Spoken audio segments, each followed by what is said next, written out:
Bonjour et bienvenue. Aujourd'hui, on plonge au cœur d'une affaire assez complexe. Oui, bonjour. Une affaire où se mêlent la philanthropie, la finance, et puis cette crise sanitaire mondiale qu'on a tous vécue. Exactement. On parle de l'investissement très très commenté de la fondation Bill et Melinda Gates dans Bionet. Voilà. Un investissement fait juste quelques mois, avant que la pandémie de Covid-19 ne propulse cette entreprise allemande sur le devant de la scène. Une entreprise alors assez discrète, faut le dire. Tout à fait.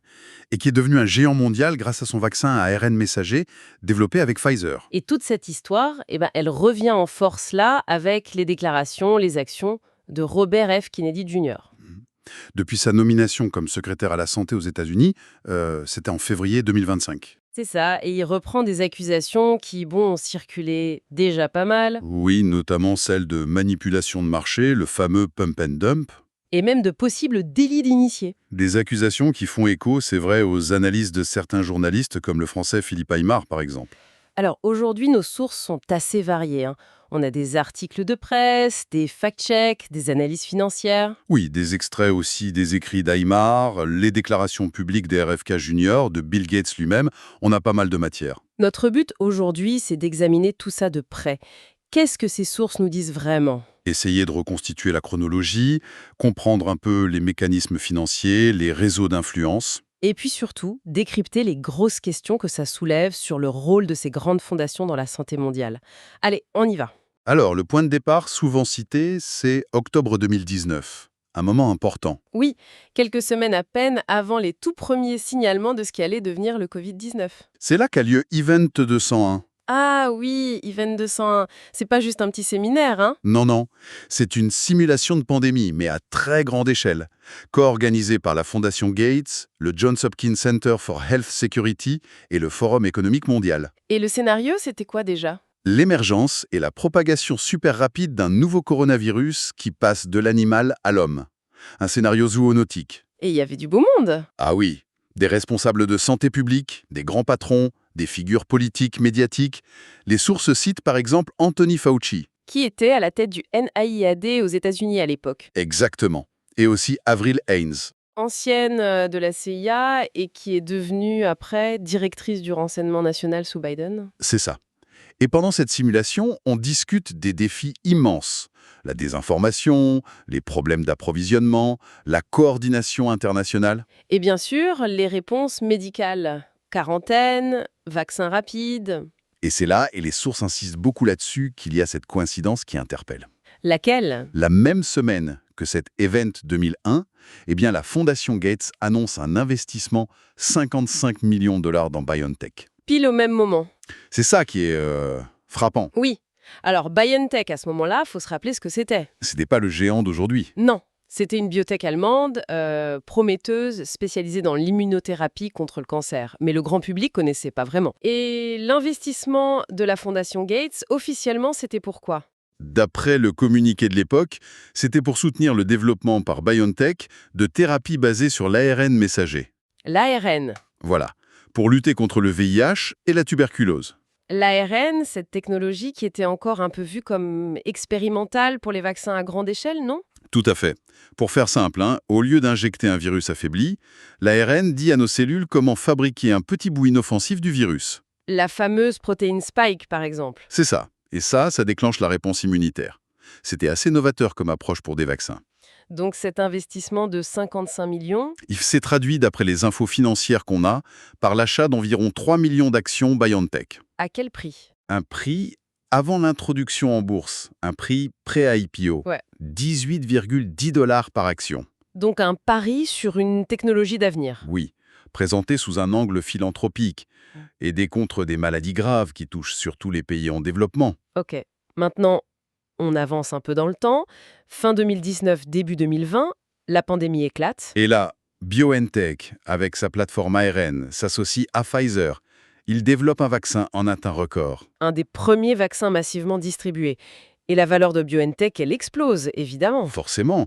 Et c'est là, vers la fin 2021, alors que le vaccin Pfizer-BioNTech est partout et rapporte énormément, Oui, que la fondation Gates décide de vendre une bonne partie de ses actions. une bonne partie, c'est-à-dire ? Les sources parlent d'environ 86% de leurs actions BioNTech cédées. Ah oui, quand même. Et le point clé, c'est le prix de vente, j'imagine. Exactement. Les estimations tournent autour d'un prix moyen de 300 $ l'action. 300 $, hein, alors qu'ils avaient acheté à 18,10 $. Voilà. Le calcul est rapide. L'investissement initial de 55 millions, Il rapporte combien au final environ 315 millions de dollars. Donc, un profit net estimé autour de 260 millions. C'est énorme. Multiplié par 15 en 2 ans. Hein. C'est spectaculaire, oui. Même pour de la biotech. Bon, ce gain financier pour la fondation, c'est un fait. Mais ce qui crée la polémique, c'est ce qui se passe juste après cette vente. C'est ça. Les sources notent que, à peine une semaine après que la fondation a empoché ses profits, Oui. Bill Gates lui-même, il commence à tenir des propos publics qui, disons, nuancent, voire critiquent un peu l'efficacité des vaccins ARNM contre le Covid. Ah bon? Les vaccins même qui ont fait la fortune de BioNTech et le profit de sa fondation, précisément. Il dit quoi exactement? Dans plusieurs interviews, il explique que ces vaccins, ok, ils sont utiles contre les formes graves, mais ils bloquent pas vraiment l'infection, ni la transmission. Hmm. Que leur efficacité contre les nouveaux variants est limitée, que la protection dure pas très longtemps, surtout chez les seniors. Des choses qui se sont vérifiées après, en partie. Oui, largement confirmé. Mais c'est le timing de ces déclarations juste après avoir vendu les actions que les critiques trouvent particulièrement opportun. Et c'est ce décalage qui est au cœur de l'accusation de pump and dump que reprend RFK Jr. Exactement. Rappelons ce que c'est, le pump and dump. C'est une fraude boursière. D'abord, on fait monter le prix d'une action artificiellement, avec des bonnes nouvelles, de la promo. Ça, c'est le pump. Et ensuite, on vend ses propres actions quand le prix est au plus haut. Ça, c'est le dump. Avant que la réalité, moins belle, ne fasse tout redescendre. Donc l'accusation ici, c'est que la fondation Gates et Bill Gates, par son influence, Oui, via ses déclarations très pro-vaccin avant la vente, auraient aidé à gonfler la valeur de BioNTech et l'enthousiasme pour l'ARNM. pour ensuite vendre massivement juste avant que Gates lui-même ne commence à dire publiquement « Bon, attention, il y a des limites ». Faut remettre ça dans le contexte de l'influence énorme de la fondation Gates quand même. Ah oui, c'est colossal. On parle de dizaines de milliards investis dans la santé mondiale. C'est un financeur majeur, parfois le premier bailleur privé de l'OMS, de Gavi. Gavi, l'Alliance pour les vaccins. C'est ça, et cette influence, elle est indéniable. Les critiques disent, même si l'investissement en BioNTech est au nom de la fondation, c'est Gates qui décide au final. Et ce profit sur BioNTech, ça a dû encore augmenter leur influence. Bah oui, ça augmente leur capacité financière, donc leur poids dans les choix de recherche, les politiques de santé globale. Il y a aussi cette critique qui revient souvent, Laquelle? que même si c'est pour la santé mondiale, une grosse partie de leurs fonds, peut-être 80%, irait à des entités occidentales, universités, entreprises, ONG. Ce qui crée un circuit qui bénéficie aussi à l'économie de ces pays, en fait. C'est l'argument de certains analystes, oui. Et ces connexions soulevées, on parlait d'Avril Haines à Event to Can One. Pourquoi on relève ce détail? Pour les critiques, ça montre une proximité un peu troublante entre plusieurs sphères. La haute finance, philanthropique avec Gates, La santé publique avec Fauci et l'exercice lui-même. et le renseignement avec Haynes. Ça alimente des idées de convergence d'intérêts, de planification qui dépasseraient la simple préparation à une pandémie. C'est un peu ce que dit le journaliste français Philippe Aymar, non? Les sources citent ses livres. Oui, tout à fait. Lui, dès 2020, il voyait Event 201 pas comme un simple exercice sanitaire, Mais comme quoi alors? comme une sorte de répétition générale, un plan directeur pour mettre en place, à la faveur d'une crise sanitaire, plus de contrôle social et technologique. Il pointe quoi concrètement? Les discussions pendant l'Event sur la gestion de l'info, la lutte contre la désinformation, ce qui pourrait inclure les critiques, et la promotion de solutions très technologiques, centralisées. Il fait un lien avec ce qu'il appelle le transhumanisme. Une fusion accrue entre technologie et biologie? Voilà. Il y a même des allégations plus graves qui circulent. Mais attention, elles sont non vérifiées. Issu de quel milieu? De cercles d'enquêteurs indépendants, d'après nos sources. Elles suggèrent que Gates aurait pu avoir accès, avant même le début du Covid, à des infos sensibles sur les recherches de gains de fonction. C'est ça. Ces recherches controversées, notamment à Wuhan, financées en partie par les USA via le NIAID de Fauci. L'idée, non prouvée, serait que savoir ça avant tout le monde aurait pu influencer la stratégie d'investissement de la fondation. Encore une fois, c'est non vérifié. Il faut le souligner. Absolument.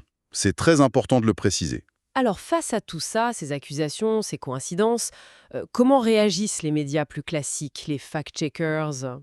La couverture est très partagée, c'est le moins qu'on puisse dire. D'un côté, beaucoup de grands médias, les plateformes de vérification comme Reuters, AP, PolitiFact. Oui. Ils ont tendance à qualifier tout ça de théorie du complot, de désinformation. Et leurs arguments principaux, c'est quoi? Ils disent l'investissement dans BioNTech était public, annoncé avant la pandémie, même si c'était juste après. L'objectif affiché, VIH, tuberculose, était légitime. Hmm. L'investissement vient de la fondation, pas de Gates personnellement, même si les critiques trouvent la distinction un peu faible. Et surtout, personne ne pouvait prévoir l'ampleur de la pandémie et le succès fou du vaccin BioNTech. Donc le profit, ce serait juste un coup de chance exceptionnel sur un bon investissement. C'est leur ligne de défense, le résultat de circonstances imprévues. Et de l'autre côté du spectre, on a qui? On a des voix comme RFK Jr. qui, bien avant d'être secrétaire à la santé, écrivait des livres très critiques. Comme The Real Anthony Fauci? Exactement. Et lui continue de parler d'une sorte de coup d'État réglementaire, de coup d'État contre la démocratie via ses simulations, l'influence de gens comme Gates. Pour lui, l'affaire BioNTech est un exemple parfait de conflit d'intérêts. Il faut aussi rappeler, et certaines sources le font, les succès passés de la Fondation Gates. Bien sûr. La lutte contre la polio, le paludisme, le VIH, SIDA, ça a eu des impacts positifs réels pour des millions de gens. C'est indéniable. C'est ça qui rend l'analyse pas simple. Tout à fait. On ne peut pas juste balayer d'un revers de main le travail philanthropique. Mais la contradiction sur BioNTech, elle reste là. Promouvoir un vaccin, faire un profit énorme dessus, et quasi immédiatement après, en critiquer publiquement les limites. Ça interpelle, c'est sûr. Des experts en éthique médicale voient ça comme un symptôme d'un problème plus large, non? Oui, un problème systémique. Le risque quand les mêmes acteurs, que ce soit des personnes ou des fondations, sont à la fois gros financeurs de la santé publique mondiale, Via l'OMS, Gavi. promoteurs de certaines solutions technologiques et investisseurs dans les boîtes qui développent ces solutions. Même sans mauvaises intentions, ça pose question. Voilà. Il y a un risque structurel que les choix de santé publique soient influencés, même inconsciemment, par l'argent, par le retour sur investissement potentiel, plutôt que par une évaluation scientifique pure et indépendante des besoins réels. Et on voit peut-être ça se manifester avec les actions récentes de RFK Jr. C'est une interprétation possible. En août 2025, une de ses premières grosses décisions, ça a été d'annuler presque 500 millions de dollars de contrats fédéraux. Des contrats liés à quoi? Au vaccin ARN, fourniture, développement futur. Officiellement, c'était pour des raisons budgétaires ou stratégiques. Mais l'interprétation officieuse? Pour beaucoup, c'était une façon de viser indirectement les technologies et les entreprises comme Pfizer, BioNTech, Moderna, qui étaient au cœur de la stratégie anti-Covid précédente. Une stratégie que les critiques lient fortement à l'influence de Gates? Exactement. Il y a même des rumeurs sur les réseaux sociaux, sur X notamment, qui parlent de purges dans les agences comme les CDC, pour écarter les responsables jugés trop proches de l'industrie pharma ou de la fondation Gates. Oh, ça reste des rumeurs. Oui, prudence. Mais ça montre bien le climat de défiance qui s'est installé. Si jamais une enquête officielle était lancée, par la SEC par exemple, le gendarme boursier américain, elle chercherait quoi? Sur ces accusations de délit d'initié ou de pump and dump, l'enquête devrait voir si la fondation Gates avait des infos non publiques importantes au moment d'investir ou de vendre. Des infos qui auraient pu venir d'Event 200 par exemple. C'est une des questions. Est-ce que ces simulations ont généré de l'info privilégiée? Et est-ce qu'il y a eu une intention de manipuler le cours de l'action par des déclarations ou des silences trompeurs? C'est difficile à prouver ça, non? Très difficile, en général. Prouver l'intention frauduleuse, le lien de cause à effet direct, c'est compliqué. Mais l'impact d'une telle enquête irait au-delà du résultat judiciaire. Ah oui, certainement. Juste le fait d'ouvrir une enquête formelle de la SEC sur une fondation comme celle-là, ça pourrait être dévastateur pour la confiance du public dans ce type de philanthropie. Ça remettrait en question leur légitimité, leur manque de transparence parfois. Exactement. L'influence énorme de ces acteurs non étatiques sur des enjeux mondiaux, ça serait mis sous les projecteurs. Donc au final, on a une tension très claire qui ressort de nos sources. D'un côté, une série d'événements. Simulation juste avant, investissement pile au bon moment, vente au sommet, critique juste après. Pour les critiques, ça ressemble trop à une manipulation financière. C'est ça. Une chronologie jugée hautement suspecte. Et de l'autre côté, la défense qui dit « Non, c'est un investissement philanthropique normal pour le VIH et la tuberculose. Le profit exceptionnel, c'est juste dû aux circonstances imprévues et tragiques de la pandémie. » Et les déclarations de Gates après, ce serait juste l'honnêteté scientifique face à l'évolution des données. Voilà. Et la question qui reste en suspens, c'est qui profite vraiment de ces crises sanitaires et comment Toute cette affaire Gates, BioNTech, relancée par RFK Junior, analysée par des gens comme Aymar, ça nous force quand même à réfléchir sérieusement à la transparence, à la responsabilité de ces grandes fondations privées. Leur poids financier leur donne une influence immense sur l'agenda de la santé mondiale, une influence souvent loin du contrôle démocratique direct. Alors la question c'est, faut-il des règles beaucoup plus strictes sur les conflits d'intérêts quand les frontières entre philanthropie, investissement et politique deviennent si floues? Faut-il exiger une transparence totale sur leurs investissements, leurs décisions, ou est-ce qu'on risque avec trop de règles de freiner des initiatives utiles, de ralentir l'innovation contre les maladies? C'est un équilibre difficile à trouver. C'est le défi majeur, oui. Donc, pour résumer notre exploration, un tableau complexe, des faits établis comme l'investissement, le profit, les déclarations, Des coïncidences troublantes, des accusations graves, des défenses argumentées. et de profondes questions éthiques et structurelles. Pas de réponse simple qui s'impose. Et plutôt que de finir sur cette opposition entre hasard et complot, peut-être une dernière piste de réflexion pour ceux qui nous écoutent. Elle est un peu suggérée dans certaines analyses. Oui, C'est tenant, dans quelle mesure ces grandes simulations prédictives, même si elles sont faites avec de bonnes intentions pour se préparer aux crises, dans quelle mesure ne créent-elles pas, involontairement, un biais un biais en faveur de quoi? en faveur de certaines réponses technologiques, politiques, financières, simplement parce que ces réponses correspondent à des investissements qui existaient déjà avant la crise, ou à des expertises spécifiques des paris technologiques déjà faits. Si c'est le cas.